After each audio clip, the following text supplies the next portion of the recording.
یہ کہانی آج سے تقریباً 5 سال پرانی ہے۔ اس وقت میں 20 سال کا تھا۔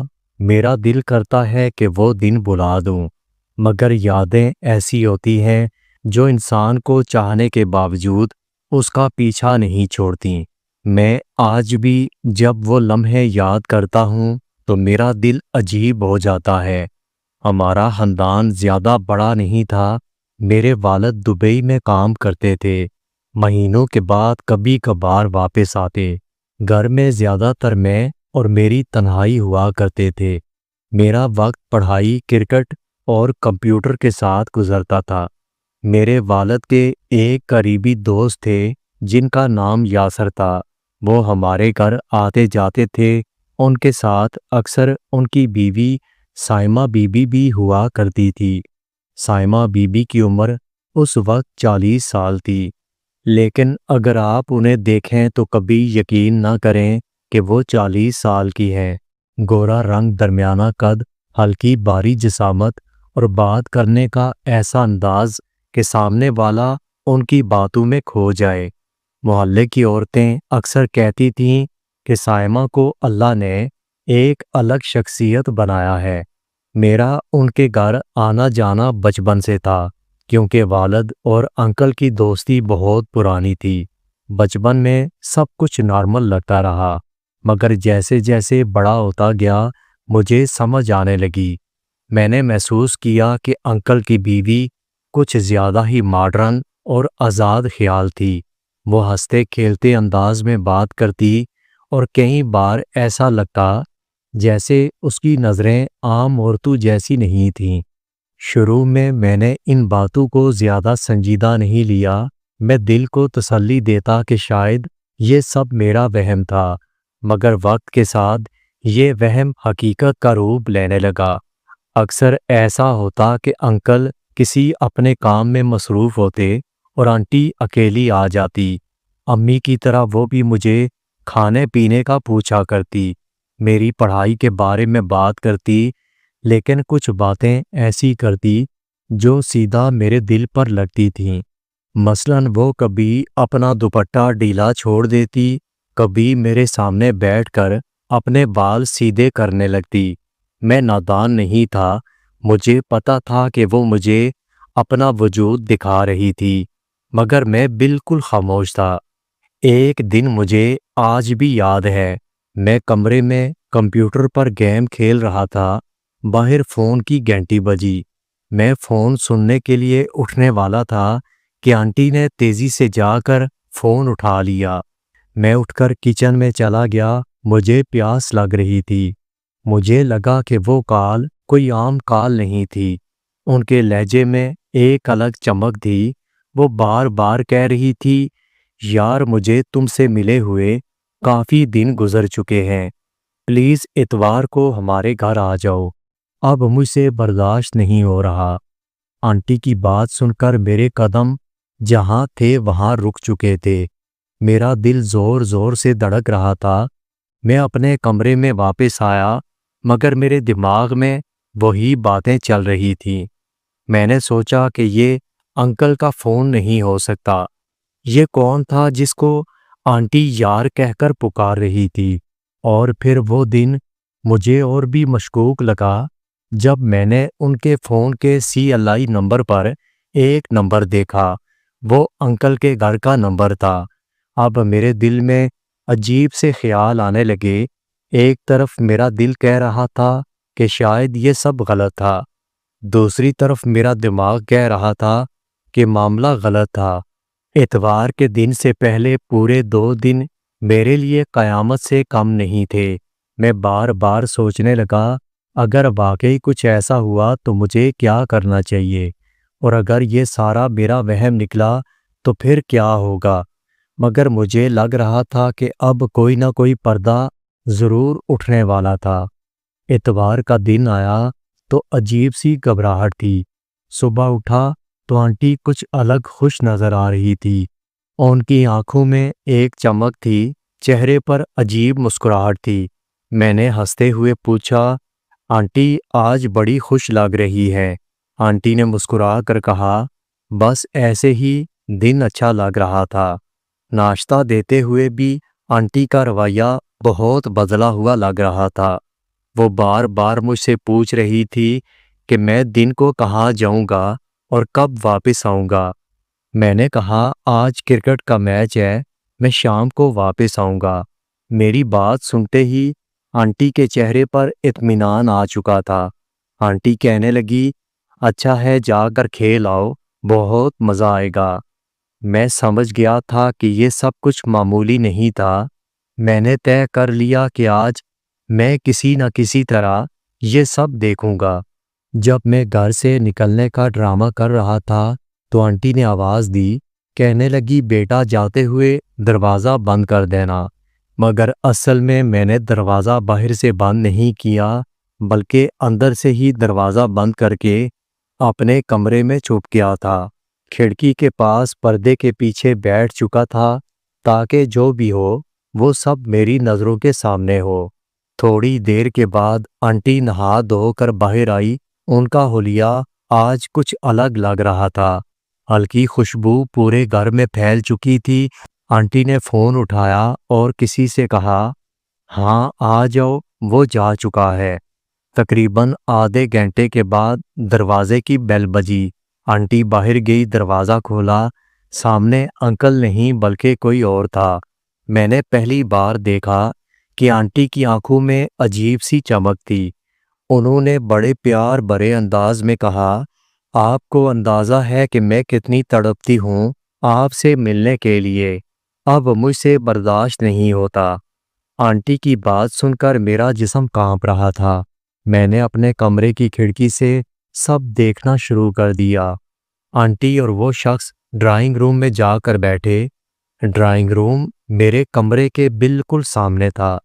میں نے پہلی بار انہیں اتنے قریب اور بے تکلف انداز میں دیکھا تھا۔ وہاں بیٹھے باتیں کرتے رہے، کبھی ہنستے، کبھی شکایت کرتے، کبھی پیار بھرے جملے بولتے۔ میں سب سن رہا تھا، سب دیکھ رہا تھا۔ اندر سے دل دکھ رہا تھا، غصہ بھی آ رہا تھا، لیکن میں دیکھنا چاہتا تھا کہ آگے کیا ہوگا۔ یہ منظر میرے لیے ناقابل یقین تھا۔ میں نے سوچا تھا کہ شاید یہ سب میرا وہم تھا، مگر آج سب حقیقت کی شکل میں میرے سامنے موجود تھا۔ رات کو جب میں واپس گھر آیا تو سب کچھ عام سا تھا۔ آنٹی حسب معمول ہنس کر بات کر رہی تھی، لیکن میرے لیے کچھ بھی عام نہیں تھا۔ آنٹی کو یہ پتہ نہیں تھا کہ میں گھر پر موجود تھا۔ میں نے فیصلہ کر لیا تھا، اب یہ سب چھپ کر دیکھوں گا اور ساری سچائی پوری طرح جان کر رہوں گا۔ اتوار کی شام جو کچھ میں نے اپنی آنکھوں سے دیکھا اس نے میرے اندر کی دنیا کو بدل دیا تھا۔ اگلے دن حسب معمول میں کالج چلا گیا، مگر دماغ بار بار وہی تصویریں دہراتا رہا۔ آنٹی کا مسکرانا، ان کا کسی اور کو یار کہہ کر پکارنا، دروازے پر ان کا انداز۔ میرا دل یہ ساری باتیں سوچ کر زور زور سے دھڑک رہا تھا۔ اگلے 2 دن سب کچھ عام سا چلتا رہا، لیکن میں نے نوٹ کیا کہ آنٹی جب بھی فون پر بات کرتیں تو ان کا لہجہ بدل جاتا۔ ایک خاص نرمی ہوتی، ایک خاص مسکراہٹ ہوتی۔ پھر ایک دن دوپہر کا وقت تھا، گرمی بہت زیادہ تھی۔ میں کمرے میں پنکھے کے نیچے بیٹھا تھا۔ اچانک دروازے پر بیل ہوئی۔ میں نے سوچا کہ شاید کوئی جاننے والا ہوگا، لیکن آنٹی مجھ سے پہلے دروازے کی طرف بھاگ گئیں۔ میں نے اندر سے جھانک کر دیکھا تو وہی شخص آیا تھا جو پچھلے اتوار کو آیا تھا۔ آنٹی نے دروازہ کھولا اور اس کا استقبال ایسے کیا جیسے برسوں کا بچھڑا ہوا کوئی اپنا ہو۔ دونوں ہنستے ہوئے باتیں کرنے لگے اور ڈرائنگ روم میں جا کر بیٹھ گئے۔ میں نے پھر سے کمرے کی کھڑکی کے پردے کے پیچھے سے انہیں دیکھنا شروع کر دیا۔ ڈرائنگ روم کی میز پر چائے رکھی گئی۔ آنٹی نے اس کے سامنے بیٹھ کر کہا، آپ کو پتہ ہے میں پچھلی بار کتنی خوش ہوئی تھی؟ سارا دن بس وہ لمحے یاد آتے رہے، اب مجھ سے برداشت نہیں ہوتا۔ وہ شخص آنٹی کی بات سن کر مسکرانے لگا، کہنے لگا، جان تمہاری باتوں کے بغیر میرا دل بھی اداس ہوتا ہے۔ اس شخص کی یہ بات سن کر مجھے بہت غصہ آ رہا تھا۔ میں حیران ہو رہا تھا کہ سب کچھ میرے گھر میں ہو رہا تھا اور میں بے بسی سے دیکھ رہا تھا۔ آنٹی بار بار کہہ رہی تھی، اب مجھ سے برداشت نہیں ہوتا۔ وہ شخص بار بار یقین دلاتا رہا کہ آئندہ ایسا نہیں ہوگا۔ میں سب کچھ سنتا رہا۔ میری آنکھوں میں غصہ اور دل میں آگ بھری ہوئی تھی۔ آنٹی کا انداز سب کچھ کہہ رہا تھا۔ وہ ہنستے ہوئے کبھی اپنا سر جھکا لیتی، کبھی اپنے بالوں کو کان کے پیچھے کرتی، اور وہ شخص آنٹی کے وجود پر نظریں جمائے بیٹھا تھا۔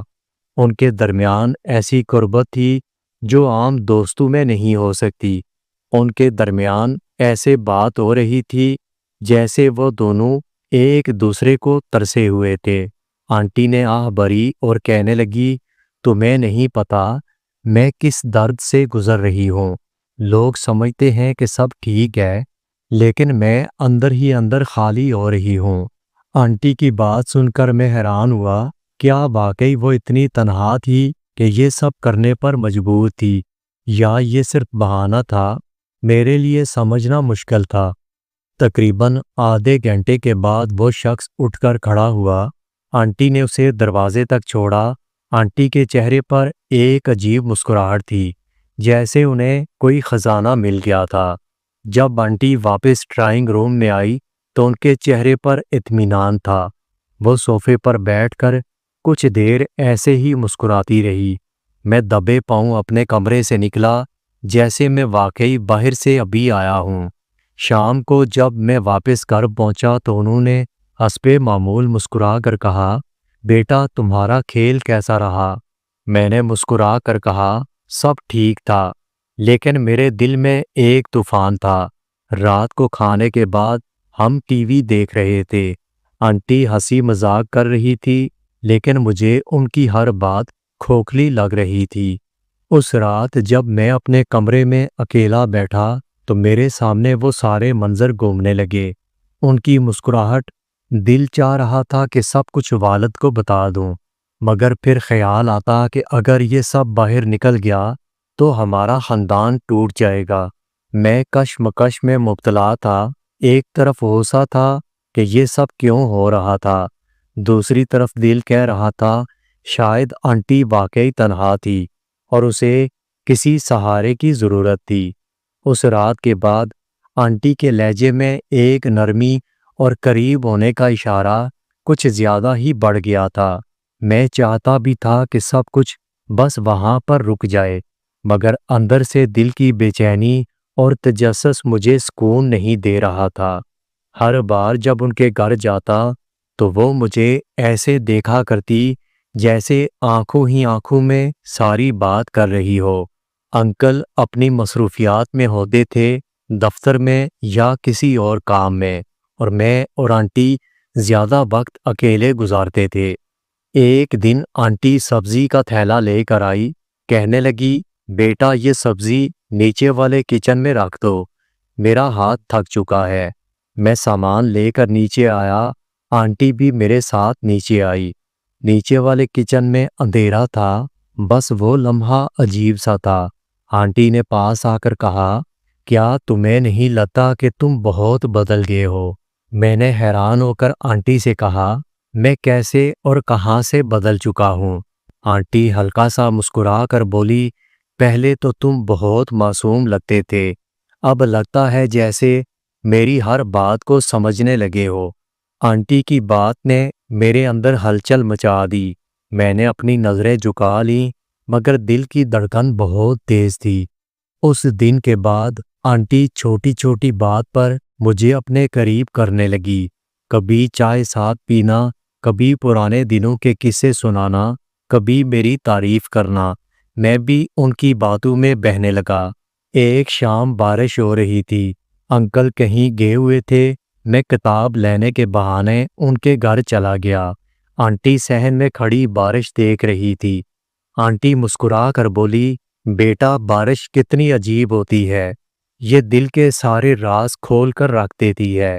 میں نے کہا، ہاں آنٹی، بارش دل کو نرم کرتی ہے۔ آنٹی میری بات سن کر میرے قریب آئی، کہنے لگی، بیٹا کبھی کبھی دل چاہتا ہے کسی اپنے سے دل کی بات کہوں، مگر پھر میرا دل ڈرتا ہے۔ میں نے ہمت کر کے کہا، آنٹی آپ مجھ سے ہر بات کہہ سکتی ہیں، میں آپ کا رازدار رہوں گا۔ آنٹی چائے لے کر آئی، خود بھی میرے سامنے بیٹھ گئی۔ خاموشی چھا چکی تھی، وہ مجھے غور سے دیکھنے لگی، پھر آہستہ سے بولی، بیٹا تمہیں ڈر نہیں لگتا میرے ساتھ اتنا وقت گزارتے ہوئے؟ میں نے مسکرا کر جواب دیا، آنٹی آپ سے کیسا ڈر، آپ تو میری اپنی ہیں۔ وہ لمحہ ہمارے درمیان خاموشی کا لمحہ تھا، مگر دل کی دھڑکنیں سب کچھ بیان کر رہی تھیں۔ اب ہمارے درمیان تعلق محض باتوں تک نہیں تھا، یہ ایک ایسا راز بن چکا تھا جسے ہم دونوں نے اپنی دنیا سے چھپا لیا تھا۔ اس اقرار نے جیسے ہمارے درمیان ساری دیواروں کو توڑ دیا تھا۔ اب ملاقاتوں میں پردے باقی نہیں تھے، ہر دن نئی قربت اور نیا پل نیا نشہ ہوتا۔ آنٹی کہنے لگی، بیٹا اب شاید ہمیں احتیاط کرنی ہوگی، کہیں تمہارے انکل کے دل میں شک نہ جاگ جائے۔ میں نے کہا، آنٹی ٹھیک ہے، لیکن آپ سے دور رہنا میرے لیے آسان نہیں ہوگا۔ آنٹی مسکرا کر بولی، کہنے لگی، یہی تو امتحان ہے، دیکھتے ہیں ہم کہاں تک اپنے راز کو بچا سکتے ہیں۔ یوں یہ کہانی ایک ایسے موڑ پر آ چکی تھی جہاں نہ ہم ایک دوسرے کو چھوڑ سکتے تھے، نہ ہی سب کچھ سب کے سامنے لا سکتے تھے۔ ہم نے اپنے دل کے تعلق کو ایک راز کی طرح سنبھال لیا۔ دوستو، اگر آپ کو ویڈیو اچھی لگی ہو تو ویڈیو کو لائک اور میرے چینل کو سبسکرائب ضرور کیجیے گا، اور اپنا بہت سارا خیال رکھیے گا۔ ملتے ہیں اگلی ویڈیو کے ساتھ۔